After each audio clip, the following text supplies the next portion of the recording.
Season 1, Episode 13, Part 2. The Kaaba cleared, Arabia transformed. The Quraish were free. That was the fact that the Arabian world was trying to absorb on the morning after the conquest. The people who had spent 20 years as the primary military and political opposition to the Prophet ﷺ.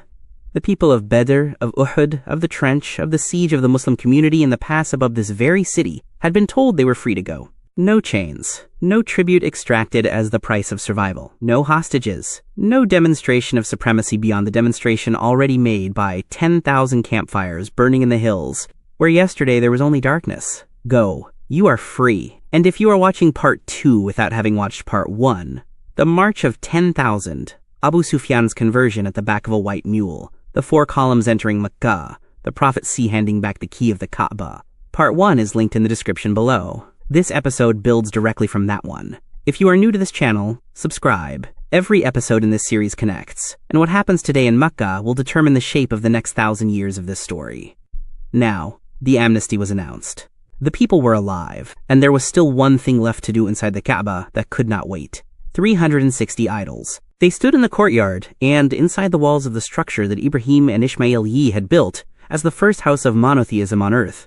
A house that had been transformed, across the centuries of Arabian drift, into a storehouse of every local deity that any tribe with enough influence could install within its walls.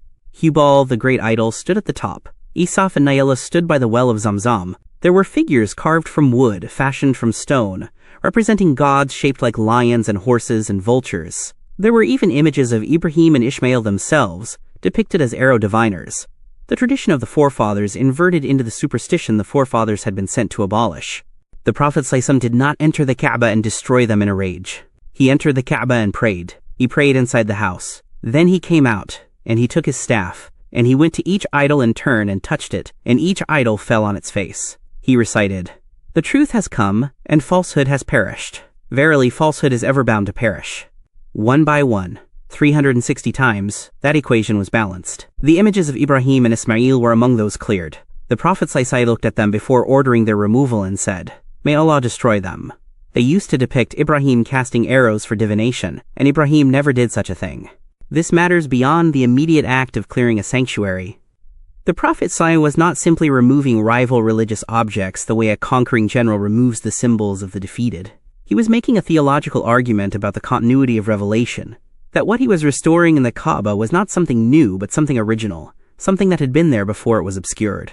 Ibrahim had built this house. Ibrahim had prayed in this direction. The entire arc of monotheism from Ibrahim to Muhammad was a single line, and the 360 idols were not the tradition they had claimed to be. They were a deviation. The clearing of the Kaaba was the restoration of the original. Then the Prophet ﷺ stood at the door. The Quraish of Makkah had assembled in the courtyard, and they were listening. These were the children and grandchildren of the people who had rejected Ibrahim's son. They were the people to whom the Prophet ﷺ had stood on the Mount of Safa 15 years earlier, and called out by tribe and by name, asking them to imagine an enemy army approaching from the other side of the hill. And had they trusted his warning then, and they had, because he was al-Amin, the trustworthy, and then he had told them that what he was bringing them was a warning more urgent than any army. They had not listened then. They were listening now. He praised Allah. He said, "Allah has abolished the arrogance of pre-Islamic times and the pride of lineage. All of humanity comes from Adam, and Adam was made from dust. The noblest of you in the sight of Allah is the most righteous." Then he said, and the sources record these words with the precision of men who understood they were hearing something they would repeat for the rest of their lives. "O people of Quraysh, what do you think I am going to do with you?" The question hung in the air of the courtyard of the Kaaba. Every man standing there had done the calculation. The Prophet ﷺ had been expelled from this city in the night, with assassins outside his door. His companions had been tortured. His uncle had been killed and his body mutilated. His people had been starved in a mountain pass for 3 years. 20 years of warfare, conspiracy, betrayal, and exile, all of it originating here from the decisions of men whose sons were standing in this courtyard right now. Someone said, "Good. You are a noble brother, son of a noble brother. We hope for the best." And the Prophet ﷺ said, "I say to you what Yusuf said to his brothers. There is no blame on you today. Go. You are free." General amnesty. Unconditional. Extending to men who had personally ordered his assassination, to men who had led armies against him, to men who had composed poetry mocking him and his companions. The only exceptions were a small number of individuals whose specific crimes against individuals, not against the movement, required direct accountability. Even most of those exceptions were eventually resolved through mercy. Ikrimah ibn Abi Jahl, the son of the man who had been Islam's most implacable enemy, who had fought at Makkah's lower approach on the day of the conquest and then fled to Yemen. His wife came to the Prophet and asked for his safety. It was granted. Ikrimah came back. He stood before the Prophet and confessed Islam. He became, in the years that followed, one of the most committed fighters in the service of the faith his father had died opposing. Safwan ibn Umayyah fled to the coast, intending to take a ship and disappear. His companion came to the Prophet and asked for safety for him. It was granted. A period of 2 months was given for him to decide. He returned before the 2 months were up, accepted Islam, and fought at Hunain, which was only weeks away, before he had fully settled what he believed. He told people later, "The Prophet kept giving me more time than I asked for, until I found that his generosity was greater than my skepticism." This is the pattern. Not policy as formula, but policy as character. A character so consistent that even its enemies eventually found it impossible to resist. Now, the army that had just liberated Makkah did not rest. The Hawazin and the Thaqif, the 2 tribes that lived between Makkah and Ta'if, who had been watching the conquest with the particular anxiety of neighbors who have not yet been brought into the fold, understood what the fall of Makkah meant for their own position. If the Quraish, the masters of Arabia, had been absorbed, then the Hawazin and Thaqif were next on the list of calculations. Their chief, Malik ibn Auf, made a decision that commanders throughout history have made when they see a powerful enemy consolidating. He decided to strike before he could be struck. He gathered the Hawazin tribes and the Thaqif and their allies. He brought their fighters to the valley of Autas, east of Makkah. And in a tactical decision that revealed either extraordinary boldness or catastrophic misjudgment, he brought with him the entire material wealth of his tribes, the women, the children, the flocks and herds and possessions of whole communities, and arranged them behind his fighting line. His reasoning, such as it was, a man will not run when his family is at his back. The Prophet received intelligence of the concentration and marched to meet it. His army numbered 12,000, the 10,000 who had taken Makkah, plus 2,000 newly converted Makkans who had joined the force. 12,000 men. It was the largest Muslim army that had ever assembled. And in a human moment that the sources preserve with uncomfortable honesty, some of the men looked at their own numbers and said words that the Prophet ﷺ heard, and that the Quran would later address directly. We will not be defeated today by any smaller number. Pride. The particular pride of men who have just accomplished something extraordinary and have not yet understood that the accomplishment was not theirs to own. The army descended into the valley of Hunain in the hours before dawn. Malik ibn Auf had placed his archers in the defiles and narrows of the valley, the rocky passes where the terrain compressed the enemy's movement, and the confined space negated the advantage of superior numbers. He positioned them in the high ground, in the gaps between the rocks, in the places where arrows could be fired down into the flanks of a column before the column could turn to respond. He was not a fool. He had studied the ground, and he had built a trap. When the Muslim vanguard descended into the valley in the half-light before sunrise, the trap closed. Arrows came from every elevated position simultaneously. The Hawazin and Thaqif charged from concealed positions in the rocks and narrows. The Muslim vanguard broke, not a tactical retreat, a rout. Men who had just conquered Makkah with 10,000 fighters turned and ran in the darkness of Hunain, and the panic spread from the front of the column back through the army like a wave running against the direction of the march. The sources describe this with no softening. 12,000 men fled. The road back out of the valley filled with running soldiers, and the enemy pressed the rout. And in the confusion and the noise and the arrows still coming from the high ground, the army of Islam was coming apart. And the Prophet ﷺ was still moving forward. He was on a white mule, his mount that day, a mule called Duldul, and he was riding toward the enemy while 12,000 men broke around him. His uncle Abbas ibn Abd al-Muttalib was at his side, holding the bridle. The Prophet ﷺ looked at what was happening around him, at the men streaming past him in the opposite direction, and he did not turn his mule. He recited, "I am the Prophet, this is no lie. I am the son of Abd al-Muttalib."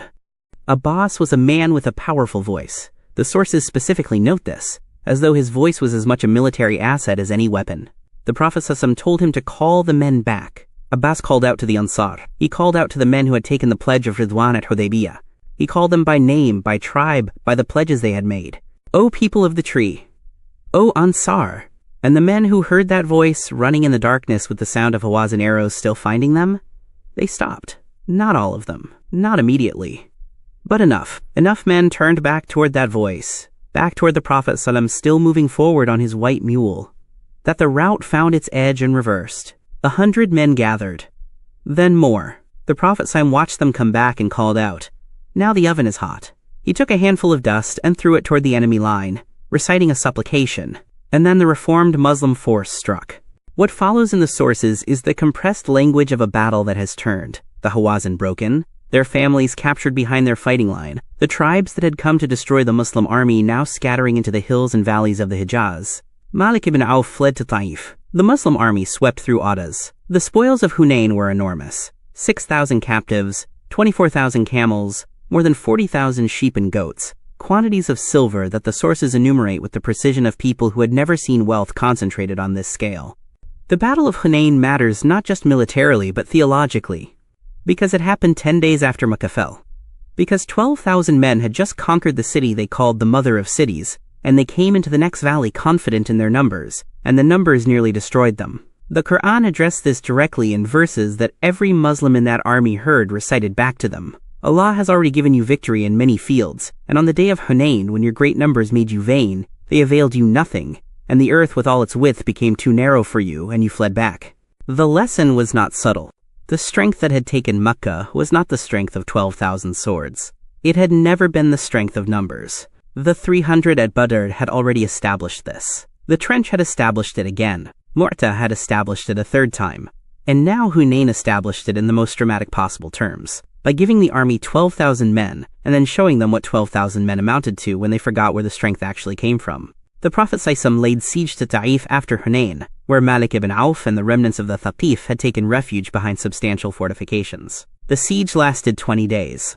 Taif held. The Prophet ﷺ raised the siege and returned to Ji'ranah, where the spoils of Hunain had been stored, and distributed them.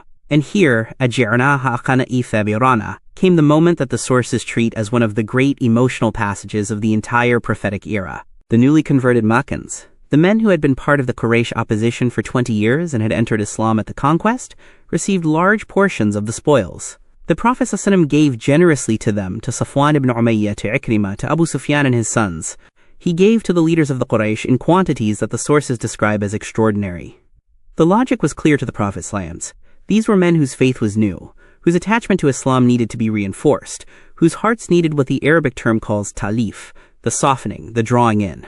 They were given much because they needed much. The Ansar received less. The Ansar were the people of al-Madinah, the Aus and the Khazraj, who had received the Prophet Isa when Makkah drove him out, who had shared their homes and their food and their lives, who had bled at Badr and Uhud in the trench, who had never needed to be drawn in because they had never once been outside. They had given everything. And at Ji'ranah, the camels and the silver went to the Makkans, and the Ansar received proportionally less, and the younger men among them began to murmur. Word reached the Prophet ﷺ. He called the Ansar together, privately, apart from the rest of the army. He assembled them in an enclosure, and he spoke to them. He asked, "Did I not find you astray, and Allah guided you through me?" They said, "Yes." He asked, "Were you not divided, and Allah united your hearts through me?" They said, "Yes." He asked, "Were you not poor, and Allah made you rich through me?" They said, "Yes." And then he said, "O Ansar, why did you not answer me?" They said, "What could we answer, O Messenger of Allah? The favor and the grace belong to Allah and His Messenger." He said, "By Allah, if you wished, you could have said, and you would have been speaking the truth, and I would have confirmed it. You could have said, you came to us discredited, and we believed you. You came to us abandoned, and we helped you. You were expelled, and we gave you shelter. You were poor, and we comforted you." He paused. Then he said, "O Ansar, are you troubled in your hearts because of some worldly thing by which I have sought to reconcile a people newly come to Islam, so that they may be steadfast, while I have trusted you to your Islam? Are you not satisfied, O Ansar, that the people go home with camels and sheep, while you go home with the Messenger of Allah?" They wept. The commanders wept, men who had not wept at Badr. Men who had held the line at Uhud while the army broke around them, wept at Ji'ranah with tears running into their beards. The Ansar said, "We are satisfied, O Messenger of Allah." And he said, "If all the people went one way, and the Ansar another, I would go the way of the Ansar." Then he invoked Allah's mercy on the Ansar, on their children, and on their children's children. The army went home. The Prophet ﷺ performed Umrah at Makkah on the way back to al-Madinah, completing in 2 hours the rite that had been denied to him at Hudaybiyah 2 years before. He entered the city he had been expelled from, performed his worship, and returned to al-Madinah. By the end of 8 AH, the strategic landscape of Arabia had been permanently altered. Makkah was Muslim. The Hawazin and Thaqif had been broken at Hunain. The smaller tribes around them were calculating their options. Within the next year, the Year of Deputations, as 9 AH would be called, Delegations from across the Arabian Peninsula would come to Al-Madinah one after another, pledging allegiance, entering Islam, sending their leaders to sit before the Prophet and hear the terms of a civilization that had just demonstrated, at Makkah and at Hunain and at Ji'ranah, what kind of power it wielded and what it chose to do with that power. Stand back from the battles and the distribution of spoils and look at the full shape of what has happened. The conquest of Makkah is often taught as the military climax of the prophetic era, the moment when Islam becomes undeniable, when the force of arms resolves what diplomacy and argument could not. But this framing misses the deeper strategic reality. The conquest of Makkah was not primarily a military event. It was a political and moral demonstration of a principle that the Prophet ﷺ had been building toward since the first day he preached in a city that did not want to hear him. The principle is this: the purpose of acquiring power is not to use it the way power has always been used. Every conqueror before this one had used conquest to establish hierarchy, extract tribute, demonstrate dominance. The conquest of Makkah used victory to extend amnesty. It used the moment of maximum leverage to hand back the key. It used the defeat of an enemy to begin the process of making that enemy a partner. This is why the tribes came in the Year of Deputations. Not because they were compelled to. The tribes of Arabia had resisted compulsion from every direction for centuries. They came because what they witnessed at Makkah was something they had not seen before, and could not categorize under any existing framework for understanding how power worked. They came because a man who had every reason to destroy his enemies chose not to, and that choice was more consequential than any destruction could have been. The conquest of Makkah is not the end of the prophetic era. The farewell pilgrimage is 2 years away. The Prophet Ibrahim will stand at Arafat with more than 100,000 people and deliver an address that will be recited for the next 14 centuries. But everything that address means depends on understanding how this city came to be the city where those 100,000 could gather in peace. It started here, at the door of the Kaaba, with the words of Yusuf. The narrative continues in Season 1, Episode 14. The expedition to Tabuk, where the largest Muslim army ever assembled, marches to the Syrian frontier, where the hypocrites of Al-Madinah make their final play, where 3 men who stayed behind face a trial more difficult than any battle, and where the Prophet ceaselessly demonstrates what the governance of a community of conscience actually looks like. If you missed part 1 of this episode, the March of 10,000, the campfires at Mar al-Zahran, the amnesty at the Kaaba door, it is linked on your screen and in the description. Subscribe. The next episode is Built and Waiting.